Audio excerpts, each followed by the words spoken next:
Last class के अंदर मैंने तुम्हें सुपरपोजिशन बताया था, सुपरपोजिशन प्रिंसिपल, हाँ या ना, याद है? Yes sir. एक चीज सोचो,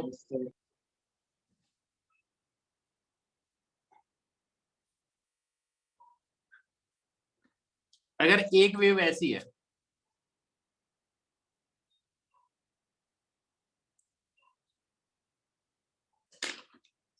और दूसरी वेव ऐसी है,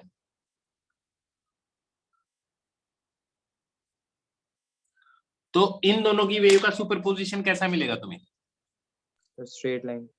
स्ट्रेट लाइन, बहुत बढ़िया। ऐसे इंटरफेरेंस को बोलते हैं डिस्ट्रक्टिव इंटरफेरेंस। क्या बोलते हैं? Destructive interference.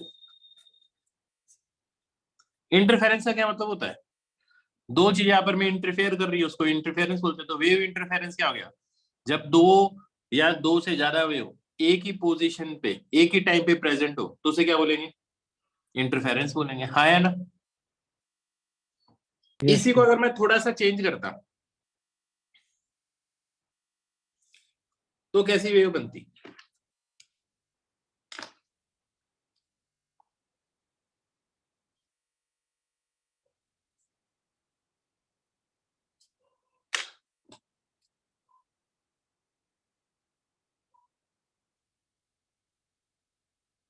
तो अब कैसी वेव बनती?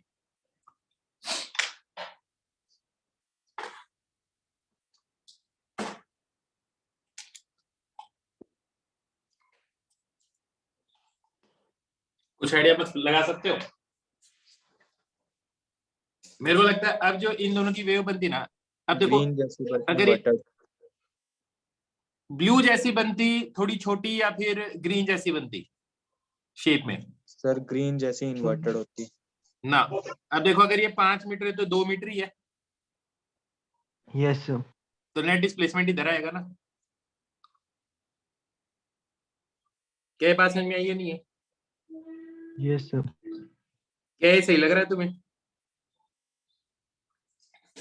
लगना भी चाहिए। आई बात समझ में? अब कैसी बनती वेव?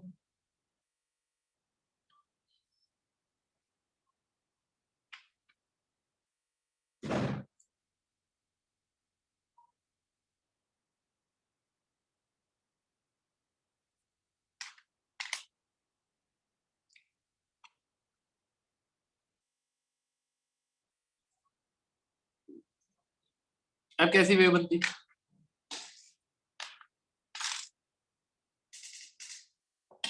बोलते जाओ। सर ग्रीन वाली साइड। सर ग्रीन ब्लू जैसी बनती? इन्वर्टेड। Yes sir. पर रिड्यूस्ड एम्पलीट्यूड होते हैं ना? Yes sir.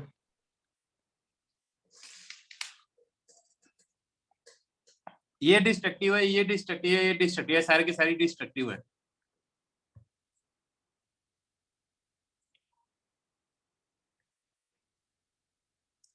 सारे के सारे डिस्ट्रक्टिव इंटरफेरेंस है। क्या बात समझ में आई या नहीं है?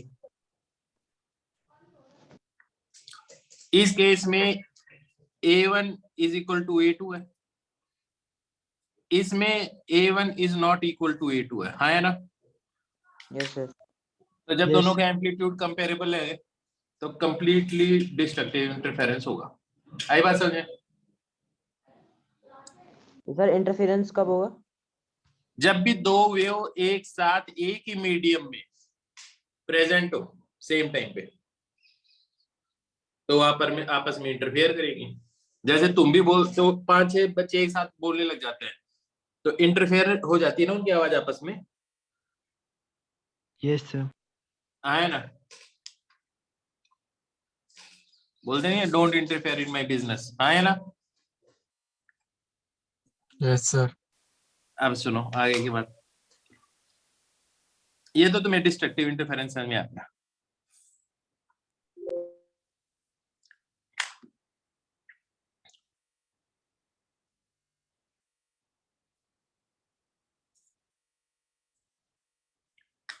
ये कैसा इंटरफेरेंस होगा?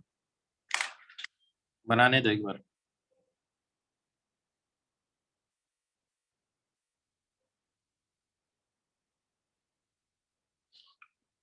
रिजल्टेंट वेव कैसी बनेगी? 2a एम्पलीट्यूड की बनेगी। Yes sir. क्या लॉजिक समझ में आ रहा है? एम्पलीट्यूड क्या हो गया है? 2a हो गया है। इसको हम क्या बोलते हैं? कैसा ये डिस्ट्रक्टिव तो कैसा होगा? Constructive.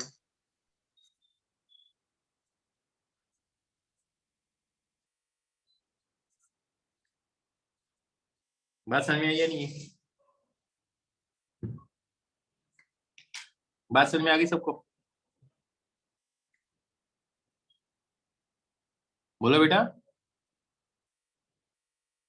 Yes Yes, sir. sir. Yes sir.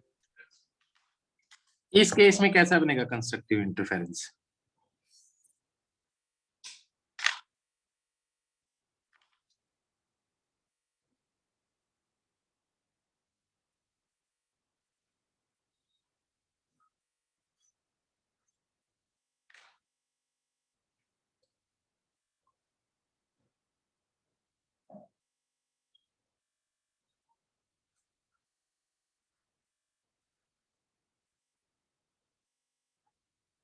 इस केस में कैसा बनेगा?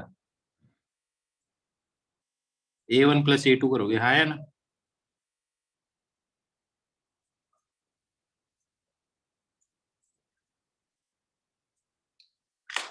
तो ये दोनों ही कंस्ट्रक्टिव हैं। इसमें a1 इक्वल टू a2 है और इसमें क्या है? क्या लॉजिक समझ में आ गया? Yes sir. Yes, sir. ये बात बताओ, ये इतना सा पार्ट कितने में बनता है? कितने एंगल में बनता है इतना पार्ट? 2 पाई। 2 पाई। मतलब एक लैम्डा जो प्रेजेंट होता है वो कितने में होता है? 2 पाई फेज से प्रेजेंट होता है। कितने से प्रेजेंट होता है? 2 पाई फेज जनरेट करता है एक लैम्डा, हाँ या ना?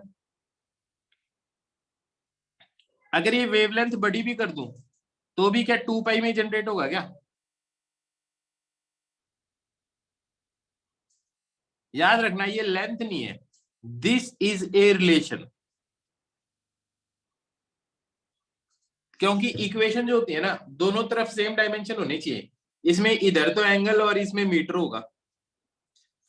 ये एक इक्वेशन है,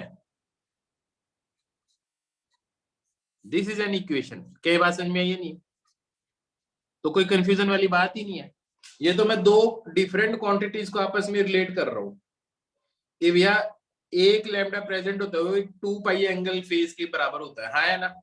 वेवलेंथ किसके बराबर होती है? वो 2 पाई बाई के बराबर होती है। क्या लॉजिक समझ में आ गया?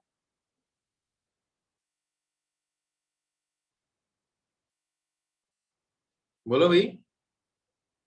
Yes sir. Yes sir. हाँ, जब ये बात तुम्हें समझ में आई गई तो ये बताओ लैम्डा बाई 2 के कारण कितना फेज डिफरेंस होगा? क्या फेज होगा लैम्डा बाई 2 लेंथ पे जाओगे तो? The pi.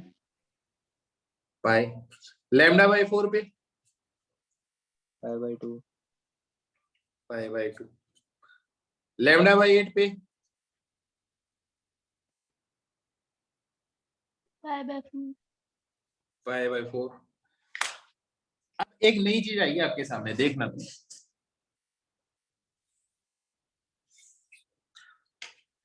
यहाँ पे रिजल्टेंट एम्पलीट्यूड क्या होगा? रिजल्टेंट एम्पलीट्यूड क्या होगा? A1 plus A2। यहाँ पे रिजल्टेंट एम्पलीट्यूड क्या होगा डिस्ट्रक्टिव इंटरफेरेंस में? A1 minus A2। बहुत बढ़िया। प्रॉब्लम यहाँ आएगी।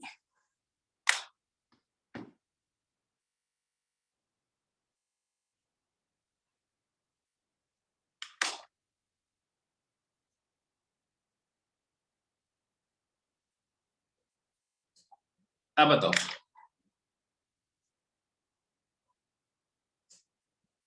अब थोड़ा मुश्किल हो गया ना? Yes sir. ये क्या लगता है इन दोनों के बीच का कितना एंगल होगा? इसको कितने एंगल से ब्लू, इस येलो वाली को कितने एंगल से आगे खिसका दो ताकि इसके ऊपर ओवरलैप करने लग जाए?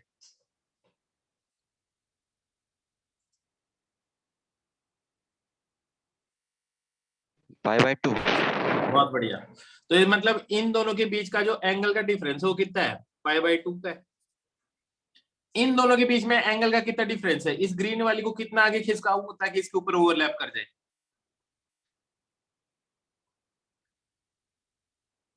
सर पाई। पाई। इन दोनों के बीच में कितना डिफरेंस है? सर ये तो सेम एंगल पे। तो 0 मान लूं, या फिर मैं इसको 2 पाई से भी खिसका दूं तो भी इसके ऊपर ओवरलैप कर जाएगी। Yes sir. या मैं Yes, इसको sir. 4 पाई से कर दूं तो भी, यस सर। आया ना? मैं इसको पाई से खिसकाऊं तो भी इसके ऊपर ओवरलैप कर जाएगा, और 3 पाई से खिसकाऊं तो भी कट जाएगा सर। और अगर 5 पाई से करवाऊं तो भी सर। तो इसका मतलब जब भी दो वेव के बीच का डिफरेंस, ध्यान से देखना, क्या आ रहा है?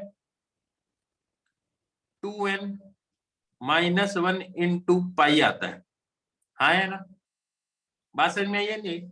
तो फिर आपको कैसा इंटरफेरेंस मिलेगा? Destructive. Destructive. जब भी आपको फेज डिफरेंस, या फिर फेज डिफरेंस छोड़ दो, जब डिफरेंस है 2n पाई का, तो क्या मिलेगा? Constructive interference. कंस्ट्रक्टिव इंटरफेरेंस मिलेगा। अब बात आती है इन दोनों के बीच की, ठीक है? तो अब एक चीज समझना तुम, इसका भी कुछ ना कुछ बनेगा, पर देखते हैं क्या बनेगा। आपके पास मान लो दो वेव है,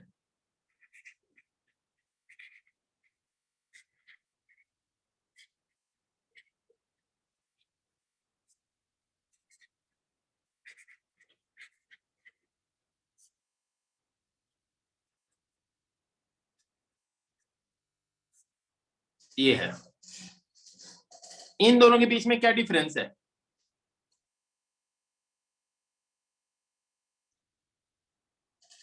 फेज का। पाई का। हाँ है ना? ये फेज डिफरेंस आ गया इन दोनों के बीच का। ये दोनों सेम डायरेक्शन में जा रही हैं, अपोजिट डायरेक्शन में जा रही हैं? Same. Sir, same. सेम ही डायरेक्शन में जा रही हैं दोनों। तो रिजल्टेंट वेव क्या आएगी? y1 + y2 पुट कर दूं, हाँ है ना?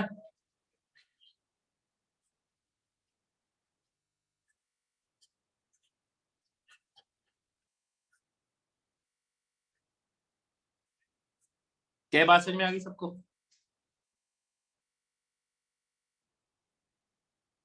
बोलो भाई। Yes, yes sir. सर। एकदम अच्छे से।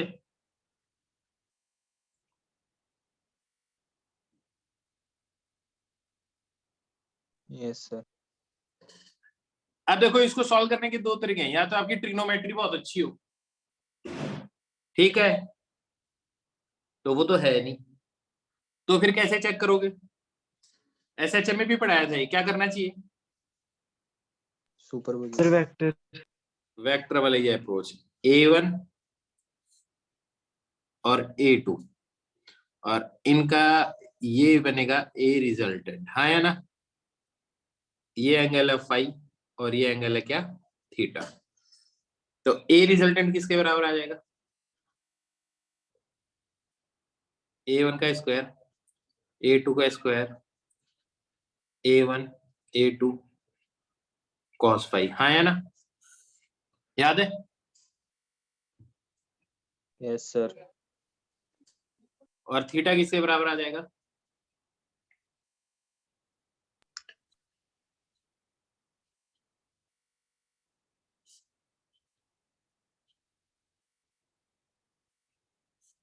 ठीक है। अब इन दोनों को वेरीफाई करते हैं। कंस्ट्रक्टिव इंटरफेरेंस में AR की वैल्यू क्या आनी चाहिए थी? कंस्ट्रक्टिव में Sir, 2n pi. 2n पाई आनी चाहिए थी ना? Yes, sir. तो मेरे को ये बात बताओ, फाई की वैल्यू अगर तुम पुट कर दो 0, तो cos 0 की वैल्यू क्या होती है? 1 1। तो ये किस चीज का फॉर्मूला बन गया, जरा ध्यान से देखो, a1 square plus a2 square plus 2a1 a2।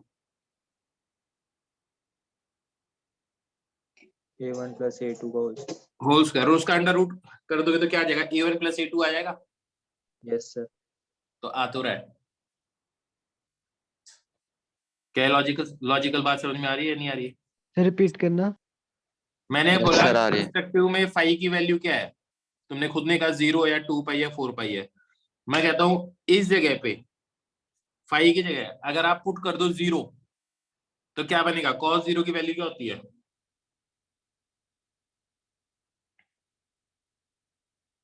तो 1। 1।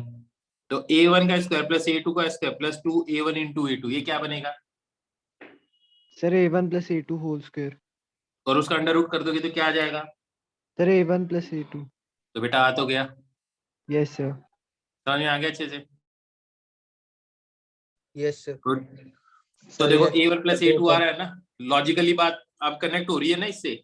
इसका मतलब ऐसे भी सॉल्व कर सकता हूं। अगर a1 माइनस a2 कब आएगा, जब एंगल क्या हो, पाई हो, 3 पाई हो, 5 पाई हो, हाँ है ना? क्या ये बात समझ में आ रही है? Yes sir. अब ये बात बताओ, जब ये बात समझ में आ रही है तो पाई पुट करो, इसमें पाई पुट करोगे तो क्या आ जाएगा? -1 -1। तो a1 का स्क्वायर प्लस a2 का स्क्वायर माइनस 2a1 a2 क्या चीज बनती है? a1 minus a2 whole का square. होल स्क्वायर और उसका अंडर रूट हो जाएगा, तो a1 माइनस a2 आ जाएगा। और एक्चुअली में इसके अंदर देखोगे ना, इसके अंदर देखो ये फिगर कैसा बन जाता है, अगर एंगल 0 होता तो मतलब सेम ही डायरेक्शन है, ये और ये a1 a2, तो इन दोनों को वेक्टर का सम क्या आ जाता है, तुम खुद ही बता दो मेरे को क्या आता है, बोलो भाई। a1 plus a2 और इसके अंदर क्या होता है, a1 minus a2 तुम खुद देख लो। तो ये क्या बन जाता है रिजल्टेंट? तो इन दोनों के बीच का एंगल भी तो क्या है, ये इधर और ये इधर, दोनों के बीच का एंगल भी क्या है, वो पाई है, या 3 पाई है या 5 पाई है। दोनों सेम डायरेक्शन में, या तो एंगल 0 है या 2 पाई है। लॉजिकली बात समझ में आ रही है? Yes, sir. यस मेरे सर। को बताओ इसमें रिजल्टेंट एम्पलीट्यूड क्या होता?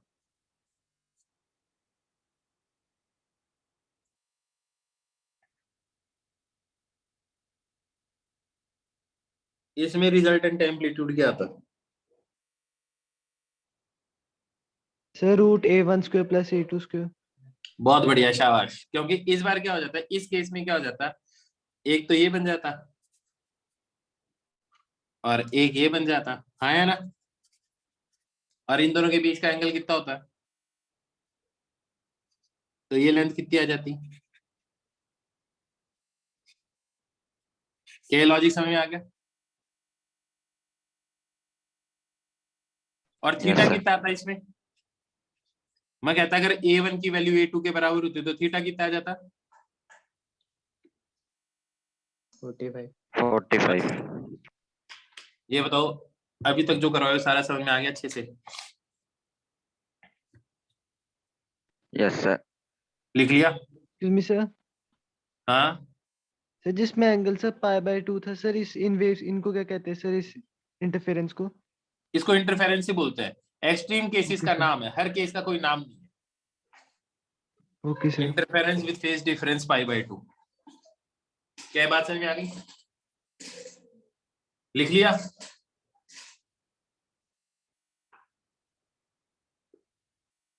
बोलो भाई। Yes sir. लिख लिया नेक्स्ट सर. पेज पे आ जाओ।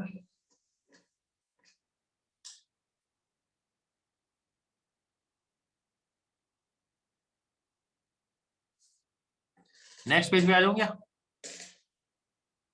Yes sir. Yes sir. तो देखो,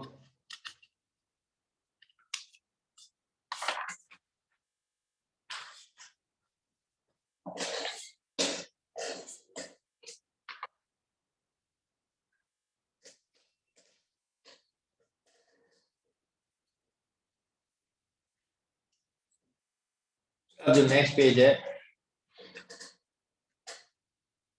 अब तुम्हें ये पता चल गया A resultant equal to A1 का स्क्वायर। चलो ये भी पता चली गया।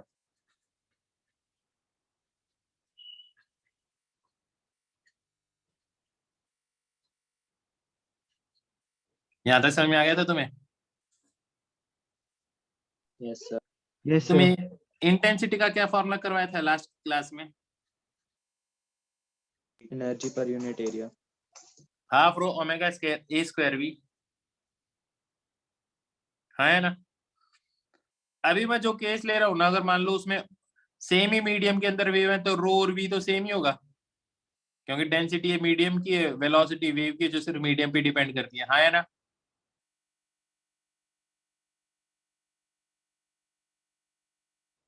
तो रिपीट और करना मैं ये भी, हाँ सर, रिपीट। मैं बोल रहा हूँ इंटेंसिटी, अगर मान लो दो वेव सेम ही मीडियम में प्रेजेंट है तो ये चीज क्या है? डेंसिटी किस चीज की? मीडियम की। तो दो वेव अगर सेम मीडियम है तो मीडियम की डेंसिटी तो सेम ही हो गई ना यार। ये चीज क्या है? वेलोसिटी। वेलोसिटी किस पे डिपेंड करती है? वेव वेलोसिटी सिर्फ मीडियम पे ही। तो जब मीडियम ही सेम है तो वेलोसिटी भी सेम ही हो गई, दो वेव, तीन वेव, चार वेव कोई भी प्रेजेंट हो, हाँ यार। अभी मैं ये भी मान के चल रहा हूँ कि फ्रीक्वेंसी भी क्या है? सेम है दोनों वेव की, हाँ यार। क्या सेम है? फ्रीक्वेंसी भी क्या है? सेम है दोनों वेव की। अब इनका इंटरफेरेंस करेंगे हम, तो देखो कैसे होगा इंटरफेरेंस। तो इंटेंसिटी किसके प्रोपोर्शनल हो गई? सीधी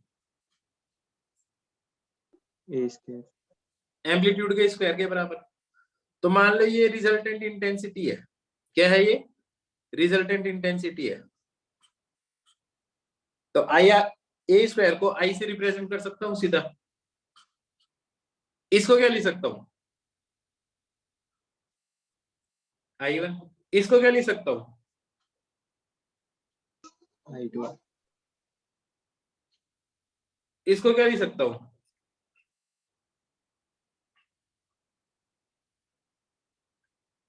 कोई प्रॉब्लम इसमें?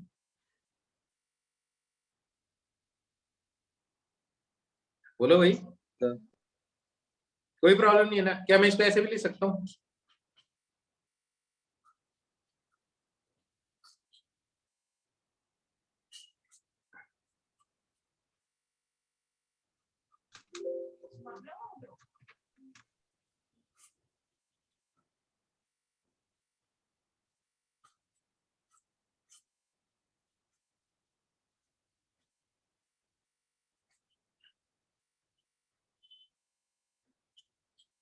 ऐसे लिख सकता हूं?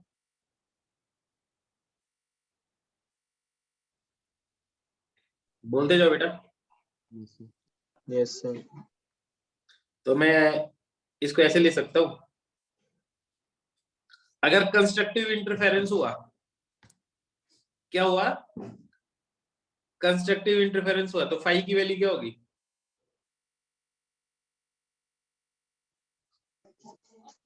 2 and 5।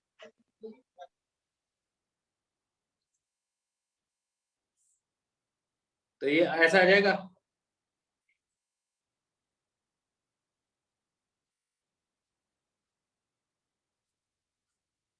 ऐसा आ जाएगा ये। Yes sir.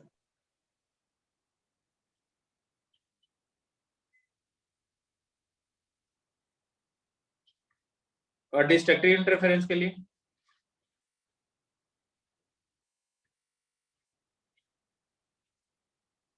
Minus beta. बस माइनस का ही साइन आएगा ना इसमें। Yes sir.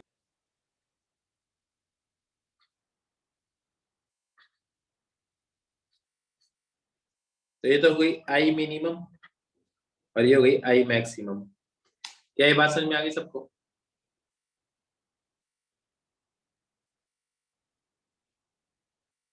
बोलो। Yes sir. अच्छे से।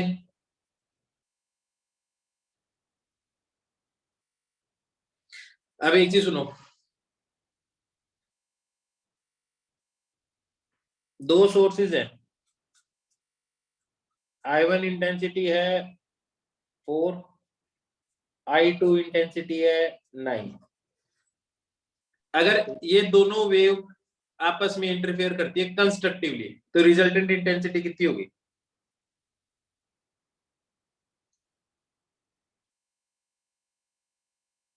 सर रिपीट करना।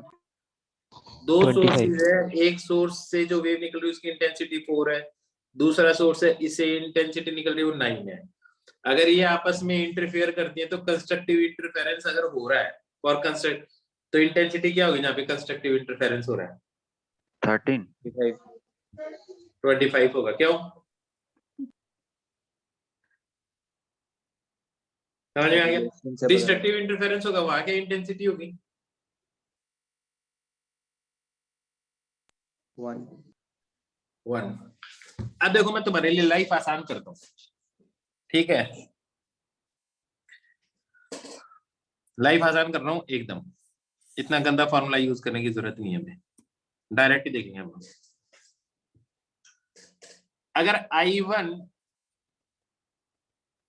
इक्वल टू 4 है और I2 इक्वल टू 9 है, तो A1 और A2 की वैल्यू क्या होनी चाहिए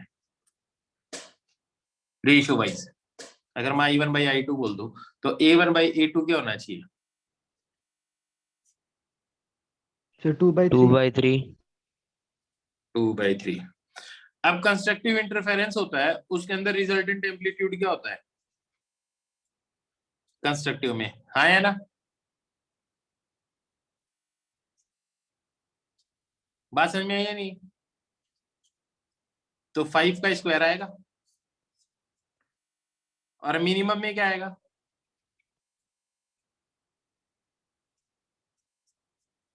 तो ये क्या आ जाएगा, दोनों का डिफरेंस कर दो। हाँ या ना?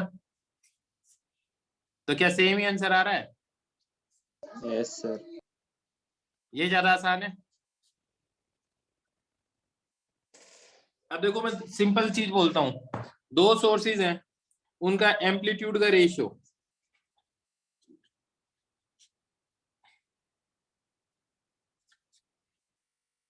I मैक्सिमम, चलो I1 बाई I2 का रेशियो बताओ पहले तो।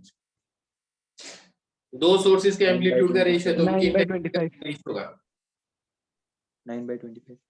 बिल्कुल 9/25। दो सोर्सेज है, I maximum upon I minimum का क्या रेशियो होगा?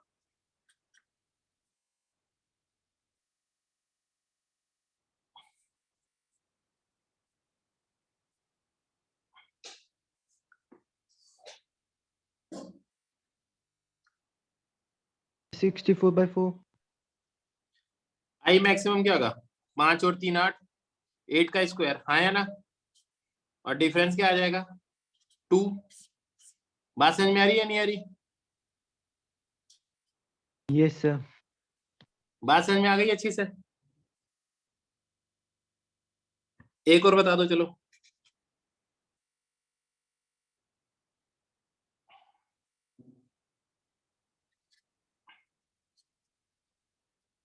I maximum upon I minimum का जो रेशियो है ना, वो है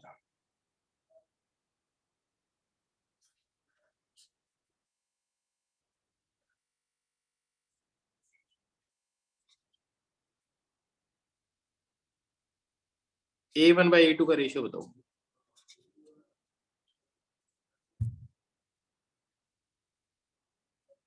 A1 बाई A2 का रेशियो निकालो,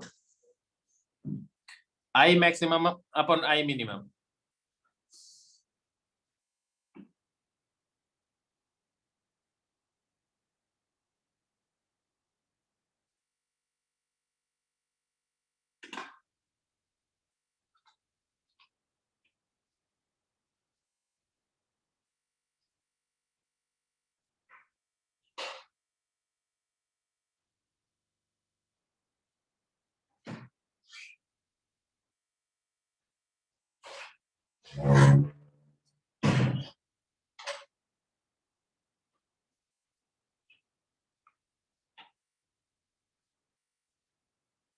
क्या आ रहा है क्या कोई आंसर?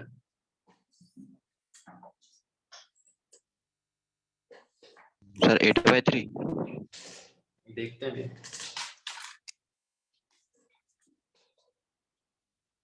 सर 11/5 देखते हैं अभी। सर 11/5 चलो देखते हैं। तो देखो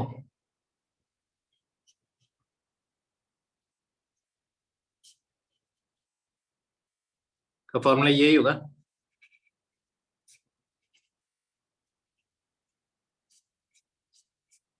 यही होगा ना फॉर्मूला, हाँ है ना यार। ए मैक्सिमम Yes का sir. यही फॉर्मूला होता है ना, ए मैक्सिमम ए मिनिमम Yes का। sir. दोनों में से A1 कॉमन बाहर निकाल लो, A2 कॉमन बाहर निकाल लो, क्या आ जाएगा?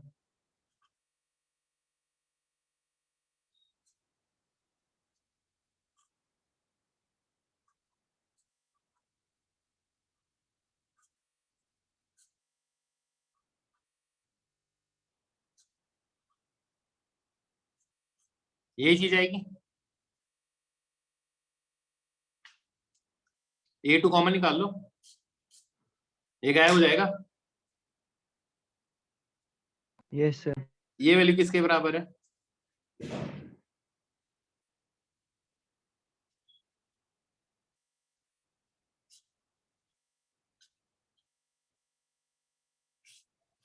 इसको ऐसे ही लिख सकता हूं, Yes sir.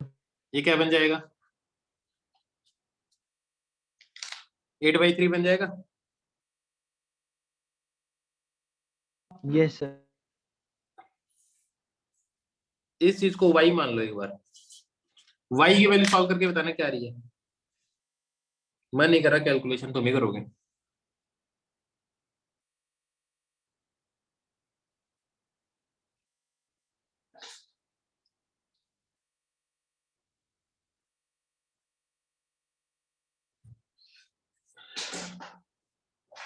मेरे हिसाब से 11/5 ही आ रहा है। Yes sir. समझ में आ गया अच्छे से? Yes sir. तो ऐसा क्वेश्चन कभी भी है तो आराम से सॉल्व कर दोगे। A1/E2 का Yes, sir. रेशियो तो बताओ मैक्सिमम अपॉन मिनिमम, या I1/I2, या I maximum upon I minimum दे रखा है तो निकाल दो, कर लोगे आराम से सॉल्व। कोई दिक्कत आएगी कभी? Yes sir. No sir. अच्छा चलो बढ़िया है। नेक्स्ट पेज पे आ जाओ। Yes sir. अब सुनो तो आगे।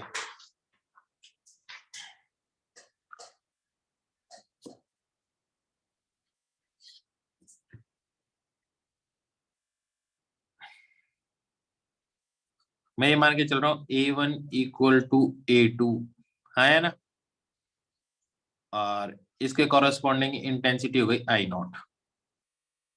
बात समझ में आई है? नहीं, दो सोर्सेज है, दोनों की इंटेंसिटी I0 है, एम्पलीट्यूड दोनों बराबर है। मेरे को ये बात बताओ, तो ये एम्पलीट्यूड A के बराबर मान लेता हूँ। तो मेरे को ये बात बताओ, दो सोर्सेज हैं, S1 सोर्स, S2 सोर्स, ठीक है। अब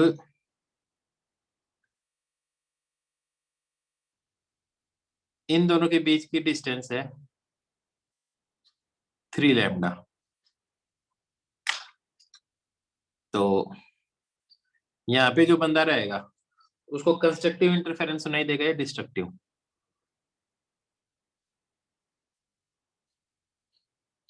बोलो।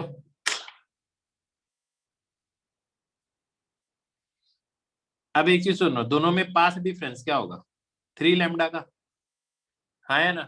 Yes sir. तो 3 लैम्डा का मतलब क्या होता है? 1 लैम्डा का मतलब क्या होता है? 2 पाई। तो 2 लैम्डा का मतलब Sir 2 pi. 4 पाई, और 3 4 लैम्डा pi. का मतलब 6 pi. 6 पाई। तो क्या कैसा इंटरफेरेंस मिलेगा यहाँ पे? Sir constructive. constructive. तो यहाँ पे क्या इंटेंसिटी सुनाई देगी? 4I0। क्या सुनाई देगी? 4I0। पता चला क्यों?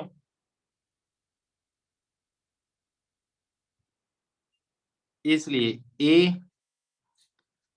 ए रिजल्टेंट क्या आ गया? 2A। 2A। ए का स्क्वायर क्या रिप्रेजेंट कर रहा है, आई नॉट, तो 2a का स्क्वायर क्या रिप्रेजेंट करेगा,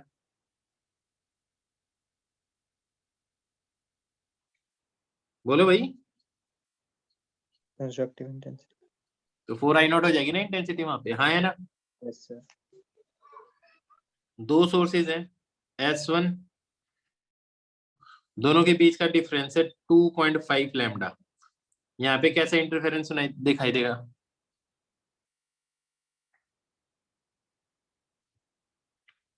इन दोनों के बीच के चलने हुए डिस्टेंस में कितना अंतर है,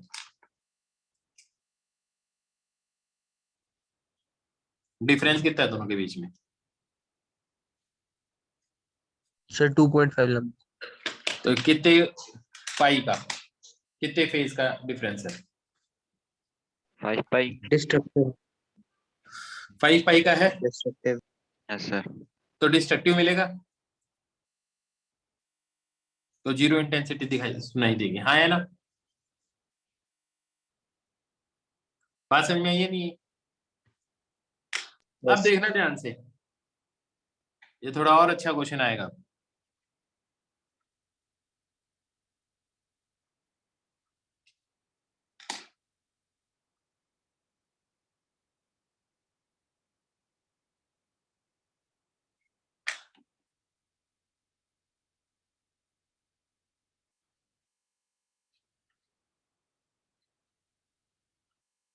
फाइव लैम्डा बाई 4, यहाँ पे क्या इंटेंसिटी सुनाई देगी,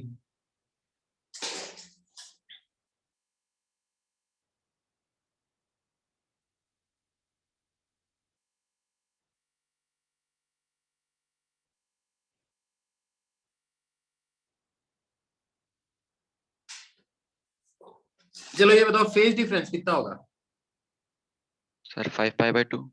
5 pi by 2। Phase difference 5 pi by 2, और 2 पाई का मतलब तो कोई फर्क ही नहीं पड़ता 2 पाई से, तो हाँ है ना, क्योंकि इन दोनों के बीच का मान लो 2 पाई है, 0 है, तो देखो 2 पाई तो ना के बराबर ही हो गया ना। Yes sir. तो अगर इन दोनों के बीच में 2 पाई, अगर मान लो ये 90 डिग्री है, ठीक है, तो एवा बताओ, इसको मैं घुमा कर लेकर आ जाऊं, अब कितना हो जाएगा डिफरेंस, सर 5 पाई बाय 2। तो कितना हो जाएगा 440, हाँ है ना। तो 440 और 90 डिग्री तो सेम ही है, सॉरी 450, हाँ है ना। Yes sir. तो यस 2 सर। पाई का तो छोड़ ही दिया, अगर कोई सेंस ही नहीं है उसका। तो रिजल्टेंट इंटेंसिटी क्या सुनाई देगी इधर,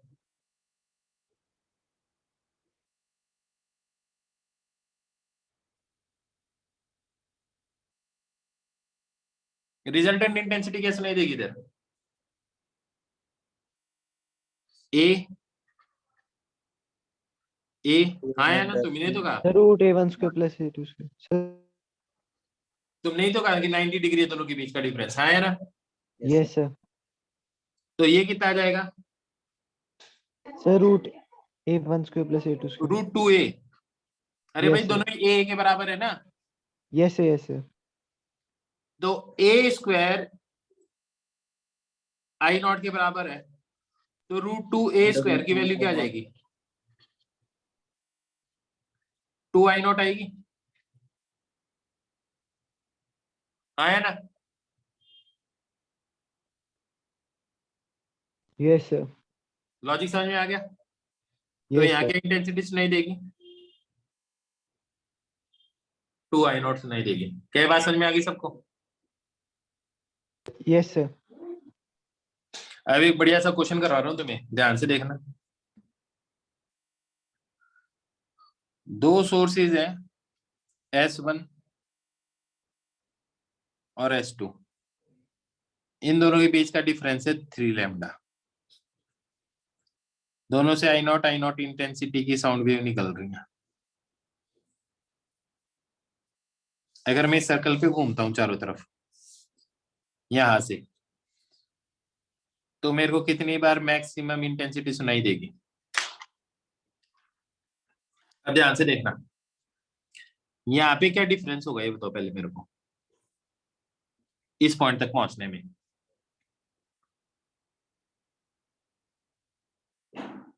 बोलो क्या पाथ डिफरेंस होगा यहाँ तक पहुंचने में?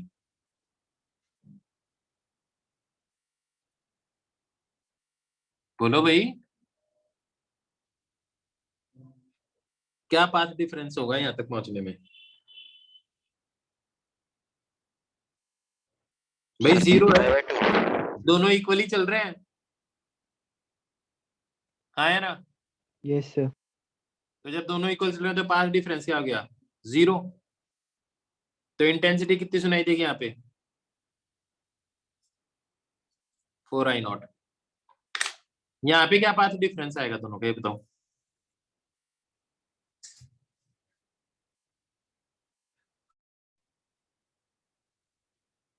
यहाँ पे क्या आएगा पाथ डिफरेंस दोनों का, बताओ?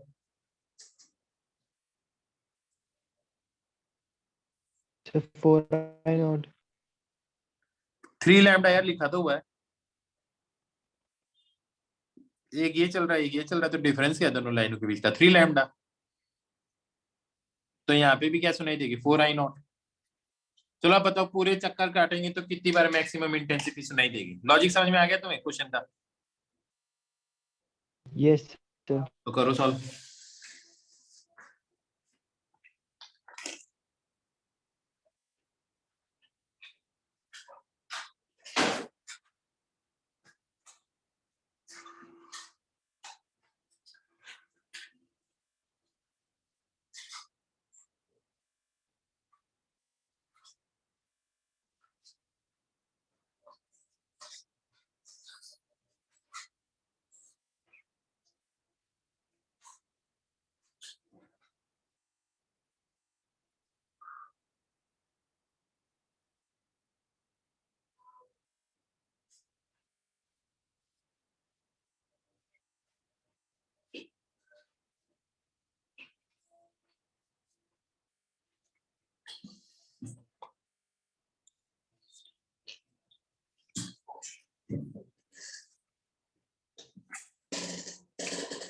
क्या आंसर आ रहा है बेटा?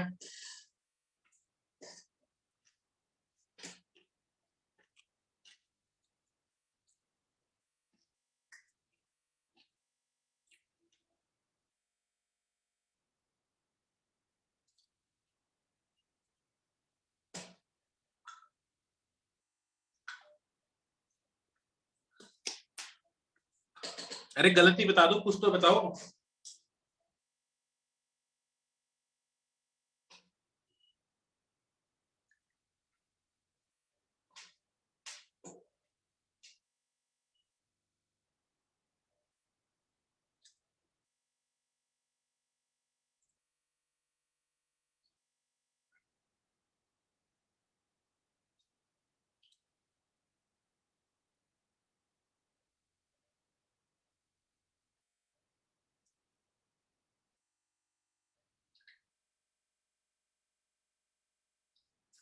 अब सुनो, ये 3 लैम्डा है, ये 0 है, तो यहाँ पे कहीं ना कहीं डिफरेंस बढ़ने लगा होगा, क्योंकि ये ज्यादा चलने लगी, ये कम चलने लगी, तो यहाँ पे क्या डिफरेंस आएगा? लैम्डा। फिर और ये डिस्टेंस और कम हुई इसकी, इससे सर्कल से, और इसकी बढ़ी, तब कितना आएगा? 2 लैम्डा। और फिर कितना आ गया? 3 लैम्डा। तो 4 तो एक बार यहाँ पे हो गई यार मैक्सिमम इंटेंसिटी। देखो अब बताओ कितनी बार मैक्सिमम इंटेंसिटी सुनाई देगी? तुम बोल के भी बता सकते हो।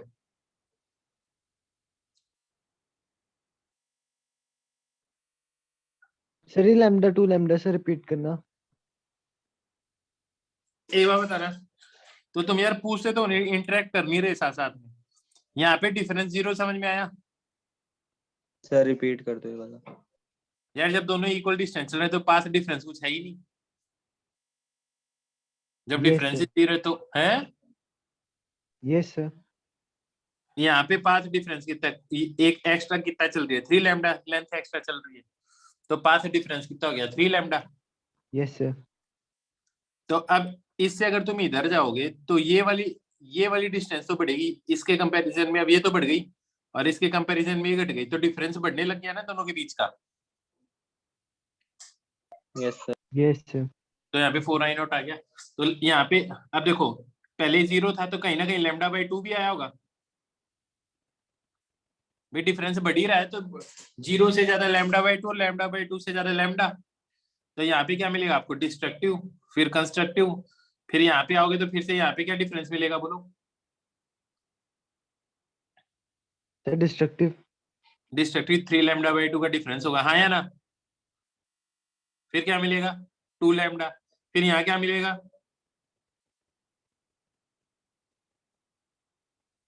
सर फिर तो अल्टरनेट मिलते ही रहेंगे, मतलब कंस्ट्रक्टिव हाँ डिस्ट्रक्टिव। तो अभी क्या डिफरेंस होगा ये पूछ रहा हूँ मैं यहाँ पे डिस्ट्रक्टिव के लिए। 5 पाई बाय 2। तो फिर से डिस्ट्रक्टिव, फिर 3 लैम्डा, फिर यहाँ क्या मिलेगा?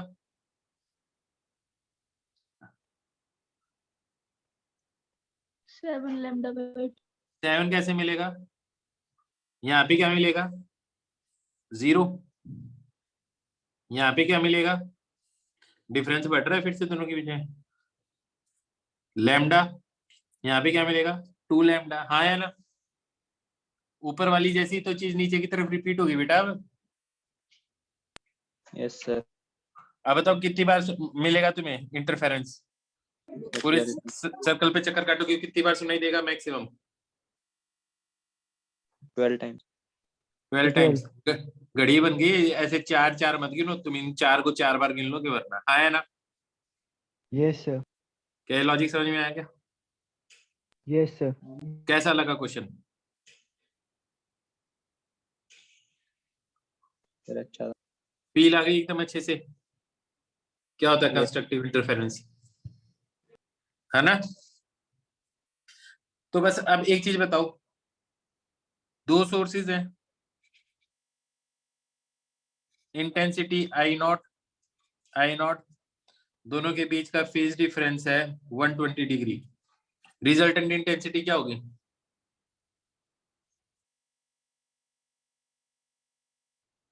तो बस ये याद कर लो, ए तो रिजल्टेंट भी ए ही आना चाहिए था, क्योंकि ये 120 डिग्री है, तो ये कितना हो जाएगा? 60 डिग्री हो जाएगा। ये 60 डिग्री हो जाएगा, तब ये देख लो ये क्या आएगा, ये ए ही आएगा ना। Yes sir. तो देखो 120 डिग्री, तो रिजल्टेंट इंटेंसिटी क्या सुनाई देगी? I नॉट ही सुनाई देगी, हाँ या ना? यस। पक्का? Yes sir. 2 सोर्सेज है I नॉट और I नॉट, 60 डिग्री। अब कितना सुनाई देगा? याद रखना, if this is a, this is a, याद रखना अभी इसको, ठीक है? Sir I know. √3a क्या होगा? √3 आएगा अगर इन दोनों के बीच का एंगल 60 डिग्री है। याद रखना इसको, आई बात समझ में? तो ये क्या बन जाएगा? रिजल्टेंट इंटेंसिटी कितनी आ जाएगी?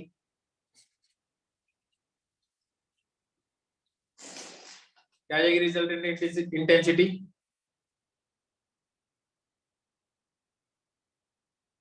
बोलो भाई। 3 I नॉट। अब मैं एकदम सिंप्लीफाई कर रहा हूं इसको, ये फॉर्मूला लिखा था हमने,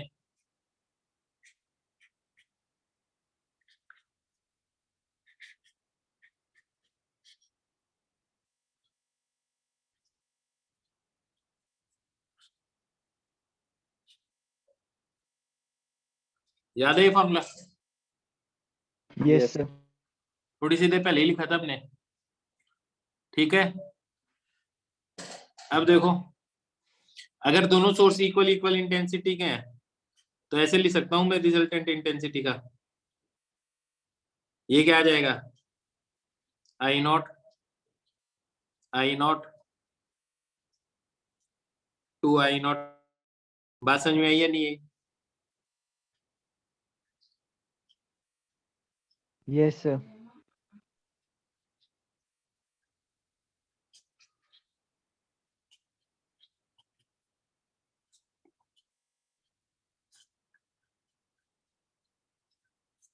आगे बात समझ में आता? Yes sir. इसका क्या फॉर्मूला होता है?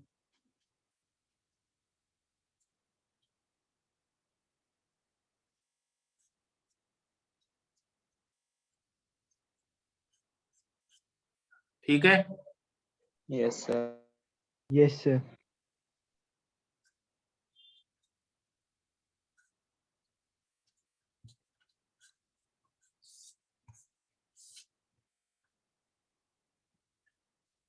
इसको लिख लो।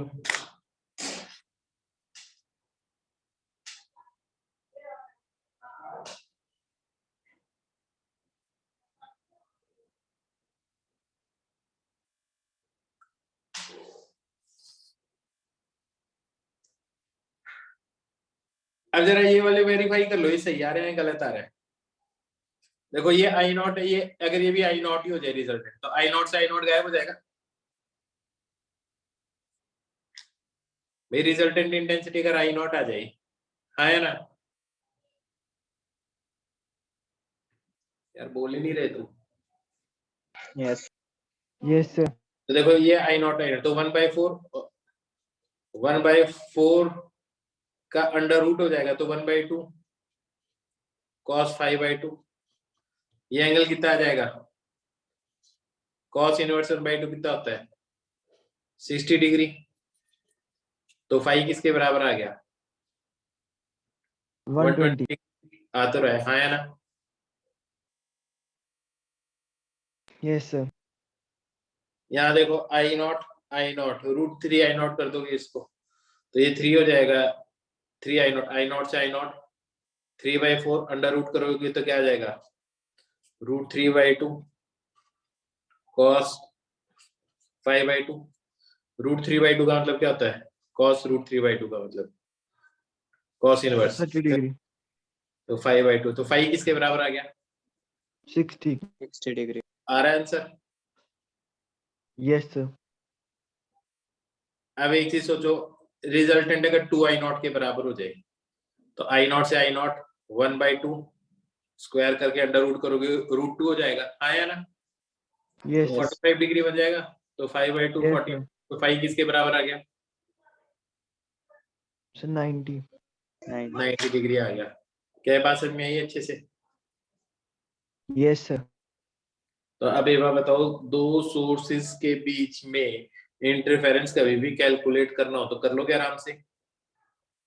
Yes, sir. अगले पेज पे आ जाओ,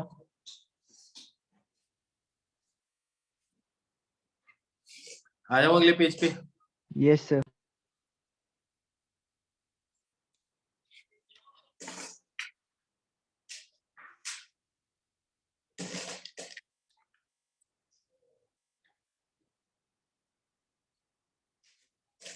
अगले पेज पे आ जाता है।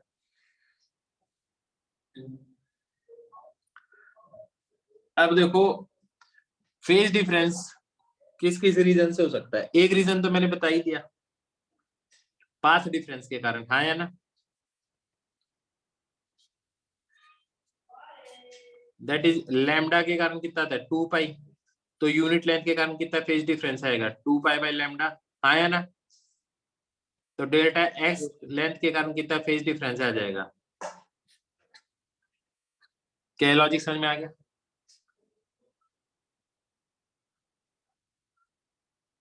हाँ भाई, दैट इज 10 मीटर की वेवलेंथ है मान लो, तो अगर पाथ डिफरेंस 3 मीटर है तो फेज डिफरेंस कितना आएगा दो वेव के बीच में। तो तुम क्या करोगे, लैम्डा का मतलब क्या होता है 10 है यहाँ पे, तो 2 पाई फेज डिफरेंस कितने में है 10 मीटर में है, तो यूनिट लेंथ में कितना आ जाएगा π/5, तो 3 मीटर में कितना आ जाएगा 3 π/5 रेडियन या एंगल, हाँ मतलब रेडियन, हाँ या ना। Yes, sir. एक चीज के कारण और फेज डिफरेंस आता है, दैट इज टाइम के कारण, हाँ है ना। टाइम के कारण भी फेज डिफरेंस आता है। ध्यान से समझना कैसे, देखना ये दो वेव होंगी, स्टार्ट होंगी, सोर्स है, ठीक है, बनाऊंगा अलग अलग जगह से। अब एक साथ तो बना नहीं सकता ना, एक ही जगह से, ऐसे मान लो न्यू बना रहा हूं मैं, ठीक है, पर दोनों पेन को, चलो यार कोशिश करके देखते हैं, कोशिश करते हैं। चलो ऐसे बनाते हैं, मान लो वेव इधर जा रही है, एक बार बताना इन दोनों के बीच में टाइमिंग डिफरेंस कितना है?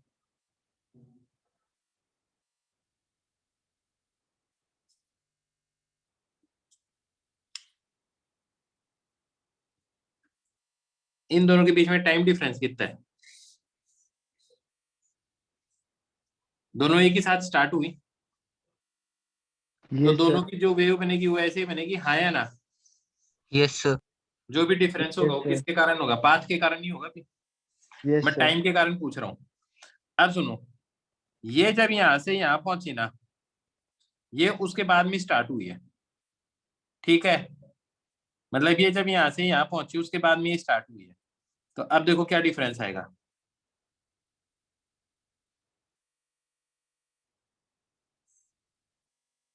दैट इज, अब ऐसे समझो, ये दोनों फिंगर्स हैं, यूं है दोनों, एक यूं करके यूं करके यूं करके, हाँ है ना?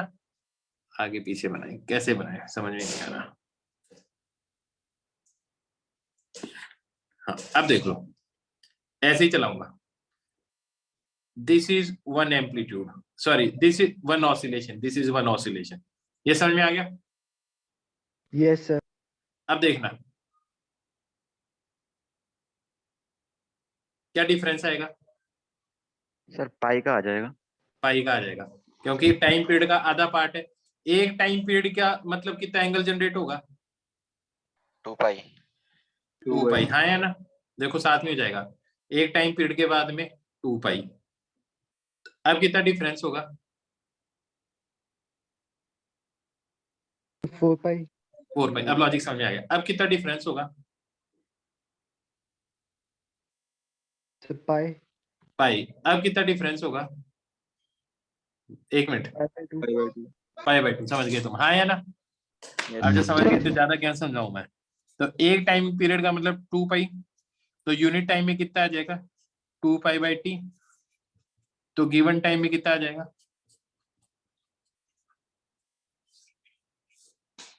ये आ जाएगा।